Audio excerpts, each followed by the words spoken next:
Hello and welcome to Byju's IAS.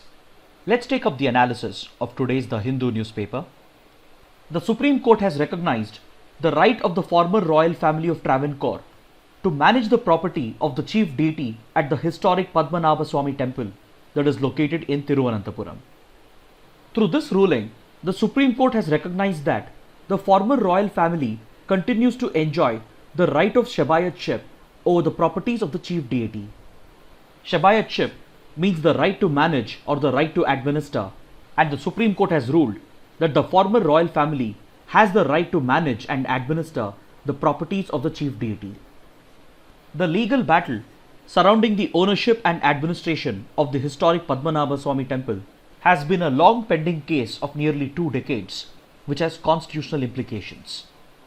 Just a few days ago, we had spoken about the 26th Constitutional Amendment Act and how it abolished privy purse, which brought an end to the privileges enjoyed by the former royal families of princely states. The 26th Amendment Act not only abolished privy purses that was given to royal families, but it also ended all the privileges that were enjoyed by the former royal families. This included their titles, their right to manage temples, its properties and treasures, etc.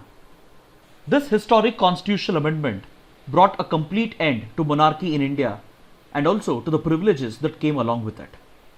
It firmly established the principle of equality amongst all Indian citizens by ending all the privileges that were enjoyed by the former royal families. So this meant the former rulers lost all their rights over the administration of temples, its properties and treasures, and henceforth they were to be brought under the direct administration of the state, and these properties and treasures were to be treated as public property. But the transfer of the managership of the Padmanabha Swami temple, which belonged to the princely state of Travancore, to the state, got into a legal battle after the last ruler of the Travancore kingdom, Balram Verma, died in 1991. This legal battle dragged on for a few years, and in 2011, the Kerala High Court directed the state government to take over the administration of the temple and its properties and treasures, and to treat all these properties as public properties. This ruling of the Kerala High Court was challenged by members of the former royal family, and now the Supreme Court has held that even though the temple and its property continues to remain a public property, it does not take away the Shabayatship rights of the former royal family. See, Shabayatship refers to the right to manage the property of the chief deity of the temple, and this is a right which is traditionally passed down through the royal family because it is the ruler who is considered to be the custodian of the idol. The Supreme Court has recognized this right of the royal family, and it has said that Shabayatship will always remain within the royal family, and hence the family members of the former royal family have the right to manage the property of the chief deity of the temple. But apart from this, the temple, its properties and treasures will continue to remain a public property, and they will be administered on a day-to-day basis by an administrative committee that has been constituted by the Supreme Court. This administrative committee will be headed by the district judge. The Thiruvananthapuram district judge will function as the chairperson of this administrative committee, and he would be assisted by a nominee of the royal family, the chief tantri of the temple, a nominee of the state government, and a member nominated by the Union Ministry of Culture. The Supreme Court has also constituted a second committee known as the Advisory Committee, which would be headed by a retired High Court judge, and the administrative committee is supposed to function based on the advice of the Advisory Committee in policy matters. So this ruling of the Supreme Court has constitutional implications, especially for the principles of equality, religious freedom, etc., which have been recognized as fundamental rights. Now let's take up the next article. In a major foreign policy setback for India, Iran has decided to drop India from the strategic Chabahar rail project by citing a delay in funding from the Indian side. This strategic railway project in Iran was supposed to be executed by India's state-owned IRCON, or the Indian Railways Construction Limited, in association with the Iranian Railways. But the construction of this project has been delayed over the last 4 years, and by citing India's delays in funding the project, Iran has decided to drop India out of the project and execute the project on its own. Now, to understand why this is a major foreign policy setback for India, first we need to understand the strategic significance of the Chabahar port and the Chabahar rail project. See, the Chabahar port is located in southeast Iran on its Arabian coast, and it occupies a strategic location because to its west we have the strategic choke point, that is the Strait of Hormuz, through which all the oil shipments from the Persian Gulf enters the Arabian Sea. From here, the shipments move on to the Indian Ocean region and the Mediterranean Sea, and thus the Strait of Hormuz and the Chabahar port located close to it acquire strategic significance. To the east of Chabahar port, we have the Gwadar port of Pakistan that is located in its Balochistan province, which is a part of the CPEC corridor.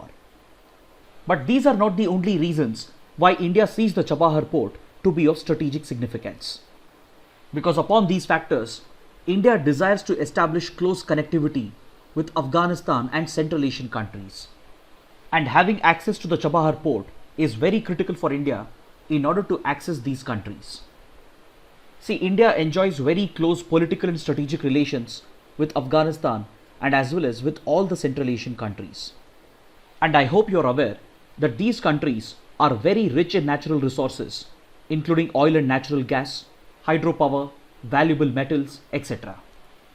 So India has always sought to extract these resources and establish a close trading relationship with these countries by capitalizing on its close relations with the Central Asian countries and with Afghanistan.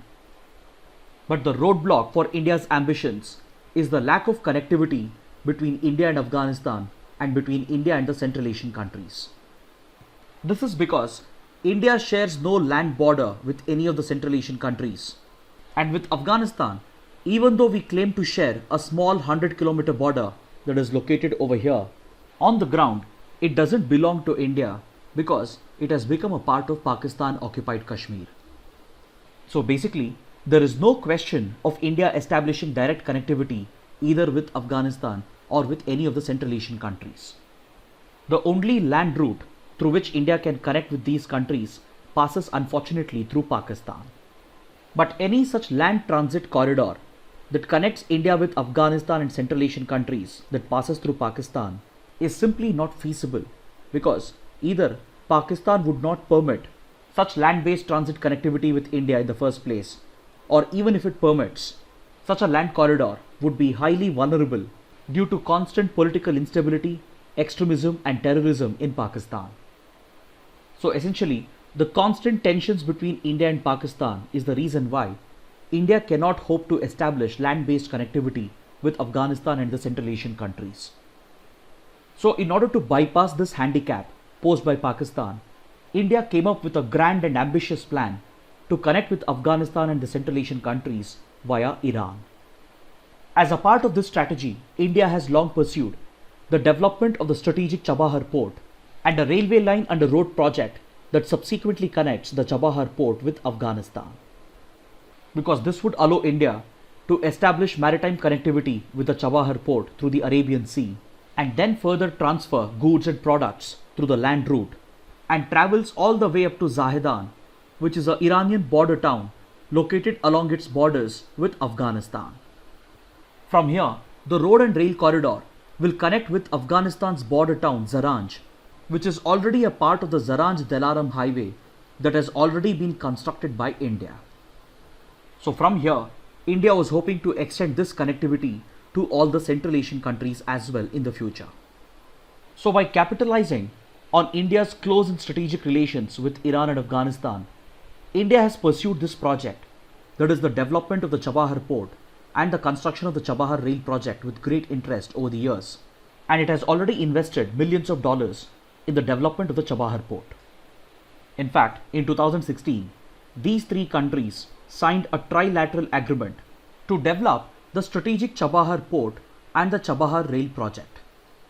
Last year, Iran gave India operational control over one of the terminals of the Chabahar port, and through this terminal, India had even started trading with Afghanistan. Apart from this, India and Afghanistan have even established an air corridor in order to facilitate the transportation of perishable goods and items. But India's long-term ambition in order to establish a sustainable trading relationship with Afghanistan and the Central Asian countries is entirely dependent on its involvement in the Chabahar Port project and the Chabahar Rail project. But in a shocking development to India, Iran has decided to drop India from any further involvement in the Chabahar Rail project by citing India's inability to fund the project on time. But on page number 11, we have an article which contradicts what we have learnt about Pakistan's role as an obstacle to India-Afghanistan trade. According to this article, Pakistan has decided to allow land transit to Afghan exports that are headed towards India.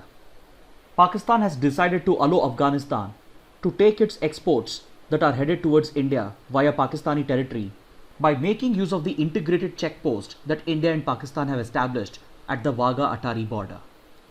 But just now we learned that Pakistan usually doesn't provide permission for land-based trade between India and Afghanistan. But contrary to what we learned, Pakistan has decided to grant permission for Afghan exports headed towards India to make use of Pakistani territory. See, this has been made possible because of the Pakistan-Afghanistan Transit Trade Agreement. Under this agreement, Pakistan is obligated to help promote Afghan exports. So it is in this regard that Pakistan has allowed land-based transit access to Afghan exports that are headed towards India. But Pakistan would definitely not grant a similar permission for Indian exports that are headed towards Afghanistan and Central Asian countries.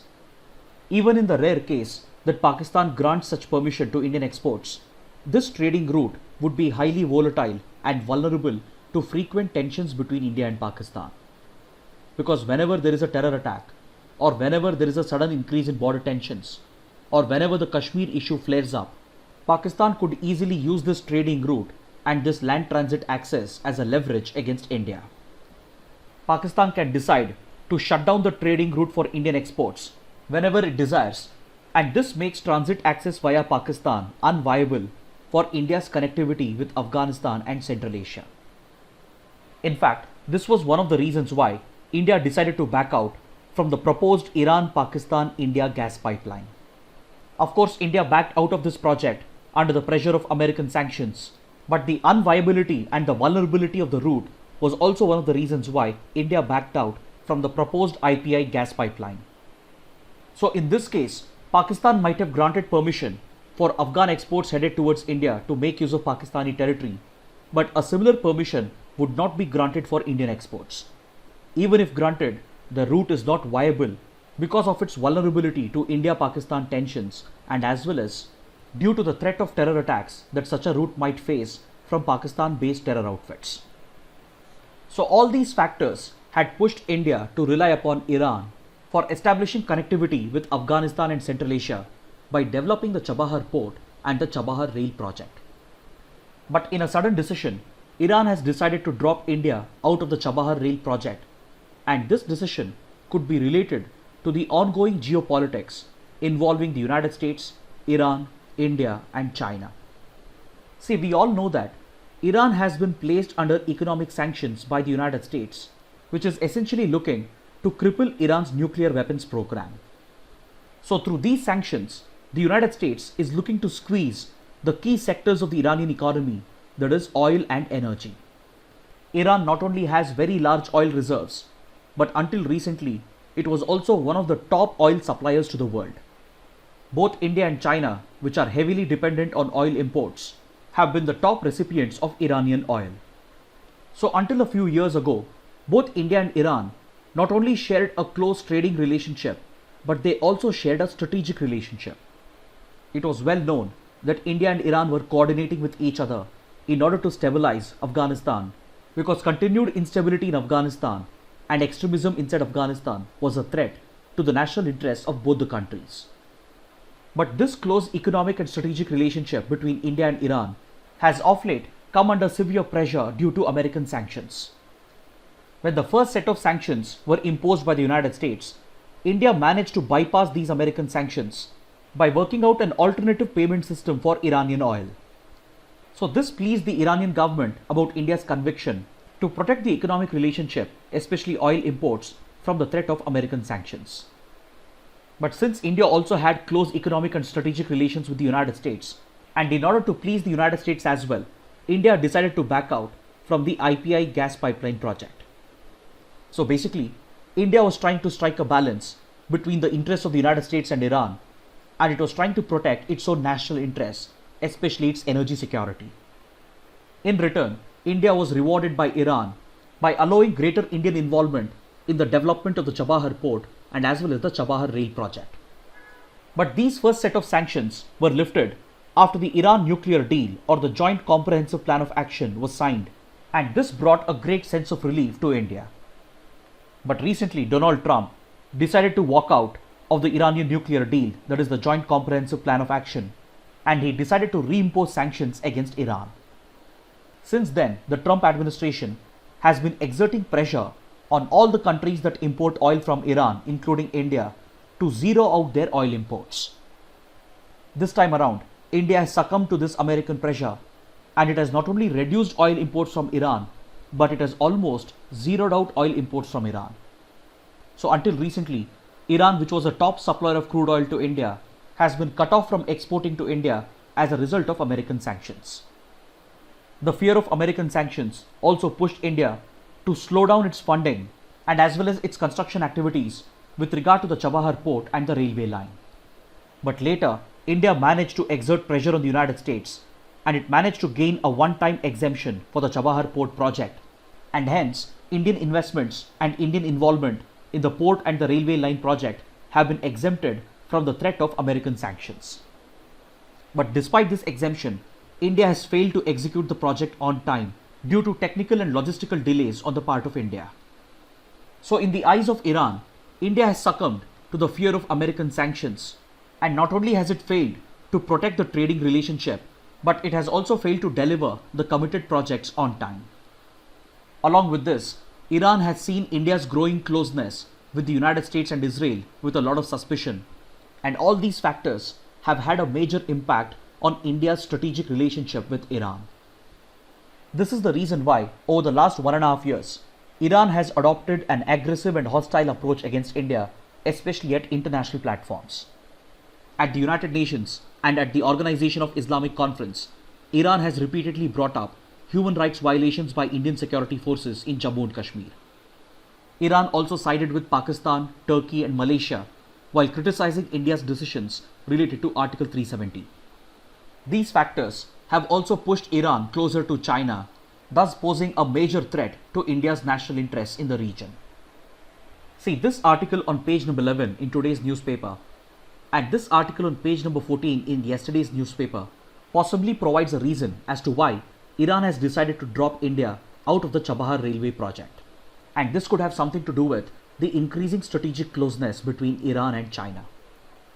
A couple of days ago, it has been reported by the New York Times that Iran and China have come very close to signing a landmark agreement that involves a massive economic and strategic partnership between the two countries. As per this proposed agreement, China is expected to invest billions of dollars in the Iranian economy, especially in the oil and energy sectors and in the port and infrastructure sectors, which have been the hardest hit as a result of American sanctions. So this proposed economic partnership between Iran and China promises to dilute the impact of American sanctions on the key sectors of the Iranian economy. And since China has the capability to deliver on these commitments, and since China has the capacity to bypass American sanctions, Iran might be looking to hand over strategic infrastructure projects such as the Chabahar port project and the Chabahar railway project to China. This could possibly explain as to why Iran has decided to drop India out of the project. And it is not just the Chinese factor which has led to these developments, but it is also a result of India's failure to protect its national interests. Apart from a massive economic partnership, China has even offered a close military and strategic relationship for Iran, under which both the countries are expected to take up joint training and joint exercises between the two armed forces. And China has even proposed joint research and development in the defense sector and as well as intelligence sharing, which could help Iran to counter terror groups that are hostile to it, and also to counter countries such as the United States and Israel, which are hostile towards Iran. So within days of this proposed economic and strategic partnership between Iran and China, India has been dropped out by Iran from the Chabahar railway project, and there could very well be a connection between these two developments. Now let's take up an editorial from page number 6, which evaluates the impact of a favorable monsoon on Indian agriculture and on the larger Indian economy. See, as per estimates provided by the India Meteorological Department, the rainfall received during the ongoing monsoon season is 14% higher than the average for this period. So this data points to a favorable monsoon season this year, and this would definitely have a positive impact on Indian agriculture and the Indian economy, which is excessively dependent on the monsoon rains. But interestingly, for the month of June, when the southwest monsoon arrives in India, the IMD does not provide any specific rainfall forecast because of the complexities involved in the advance of the southwest monsoon. See, in geography, you would have studied that the southwest monsoon breaks up into two branches after it strikes the Indian subcontinent. We have the Kerala branch, which strikes the Western Ghats and continues to move northwards. And then we have the Bay of Bengal branch that brings rainfall to the Andaman and Nicobar Islands and enters India from the southeast. These two branches continue to advance through the month of June, and by mid-July, the entire country, including the northern and the western parts, would be completely covered by the monsoon currents. So due to the complexities involved in the advance of the southwest monsoon in the month of June and in its spread and distribution, the IMD does not provide any specific rainfall forecast for the month of June. But the broad long-term estimates suggest that this year the monsoon has been favorable and the rainfall that has been received is at least 14% higher than the average for this period. In this regard, the editorial takes note of two unique developments as far as the advance of the 2020 monsoon is concerned. The first unique factor is that this year's monsoon arrived on its textbook date of arrival, that is the 1st of June, despite the threat posed by cyclone Umphan. Second, this year's monsoon has advanced across the country at a record pace, and it covered nearly the entire country as early as the 25th of June, which is unprecedented since 2013. It has even brought heavy rains to the northern and western parts of India by the 8th of July, which usually takes place by the 15th of July. So these unique developments with regard to this year's monsoon means that India has received favorable rainfall in the month of June and July, and IMD estimates suggest that the distribution of this year's rainfall has more or less been even. According to the data made available by the IMD, only the northwest of India has registered a slight deficit, whereas surplus rainfall has been received in the eastern, central and southern parts of India. So adequate rains received during the first phase of the monsoon season is definitely favorable for Indian agriculture and the Indian economy, especially for farmers who are looking to sow their kharif crops. But unfortunately, it is still not clear as to how the monsoons would turn out during the crucial months of July and August, which happens to be extremely critical for the kharif crops, because it is during this period that nearly 2/3 of the monsoon rainfall is received. And also it is during this period that the monsoon takes a small break, and if the break is prolonged, it could easily result in drought conditions across several parts of the country. And on the other hand, we could even witness floods when the monsoons resume after the break. Both the extreme conditions can cause extensive damage to Indian agriculture, but unfortunately, forecasting agencies such as the IMD are not in a position to provide accurate estimates during this period, despite the rapid technological advances that have taken place with regard to forecasting technology. This ineffective forecast leaves the farmers, the government agencies and the private corporations clueless, and hence the editorial is calling upon the IMD to focus more on providing localized forecasts that provide for short range and medium range estimates instead of just providing long-term broad estimates which are not so useful to the economy. Now let's take up a column from page number 6, which has been written by Arun Maria, who is a former member of the erstwhile Planning Commission of India. In this column, he evaluates how the pandemic has exposed the flaws in our governance institutions. Then he goes on to talk about the critical role of local governance institutions, especially at the level of the district collector, in our fight against the COVID-19 pandemic. But this is a discussion that we have had several times over the last 4 months, and we have repeatedly spoken about the role of grassroots institutions such as panchayats and municipal bodies in our fight against the pandemic. So in this context, I would request you to go through the column once in order to understand how India's local institutions and the DC's office can play the lead role in India's fight against the pandemic. Now let's take up the practice questions for today. Which of the following statements are correct? Bharatmala Pariyojana is an umbrella program for the development of inland ports.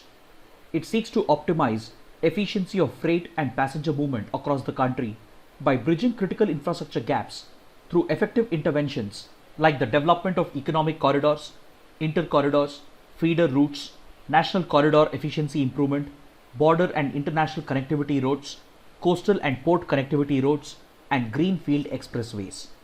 Amongst the given statements, the first statement is incorrect. Because see, the Bharatmala project or the Bharatmala Pariyojana is a program for the development of highways and not inland ports. This project not only seeks to develop highways and expressways, but it also seeks to optimize the efficiency of freight and passenger movement by developing economic corridors, border and international connectivity roads, and coastal and port connectivity roads, along with developing these highways and expressways. So the correct answer is option B, 2 only. This question has been asked because according to this article on page number 8, the Karnataka Tamil Nadu Economic Corridor, which is a part of the Bharatmala project, has received all the required environmental clearances from the Expert Appraisal Committee of the Ministry of Environment and Forest. This project, known as the Satellite Town Ring Road, seeks to decongest the traffic in Bengaluru and promote economic activities in the border areas around Karnataka and Tamil Nadu. Now let's take up the next practice question. Mont Blanc Glacier can be found on which mountain range? The correct answer is option C, the Alps. This question has been asked because we have an article on page number 14 that refers to the crash of 2 Indian aircraft near the Mont Blanc Glacier located in the French Alps, which is a part of the Alps mountain range that stretches across Europe. One Air India flight had crashed at this location in 1950 and the other crashed in 1966. The second crash in 1966 led to the death of Homi Bhabha, who is considered as the father of India's nuclear program. Over the years, the melting of the Mont Blanc Glacier has revealed several Indian artifacts that were on board these 2 aircrafts. Now let's take up the next practice question. Curcumin, which is said to possess cancer-curing properties, is an active compound found in which common household spice? The correct answer is option B, turmeric. This question has been asked because according to this article on page number 16, a research being conducted by IIT Madras has provided some evidence to show that curcumin, which is an active compound found in turmeric, has the ability to kill cancer-causing cells. Now let's take up a practice question from the 2016 prelims paper. With reference to the International Monetary and Financial Committee or IMFC, consider the following statements. IMFC discusses matters of concern affecting the global economy and advises the IMF on the direction of its work. The World Bank participates as an observer in IMFC's meetings. Both the statements are correct. Option C is the right answer. Finally, let's take up a couple of mains practice questions. The first question, write a note on the Supreme Court's recent decision to give former royal families the right to manage deities' property. The second question, Iran's decision to drop India from the Chabahar rail project is a major foreign policy setback for India. Critically analyze. Kindly write an answer to these questions and post your answers in the comment section below. So this concludes our discussion for the day. Thanks for watching.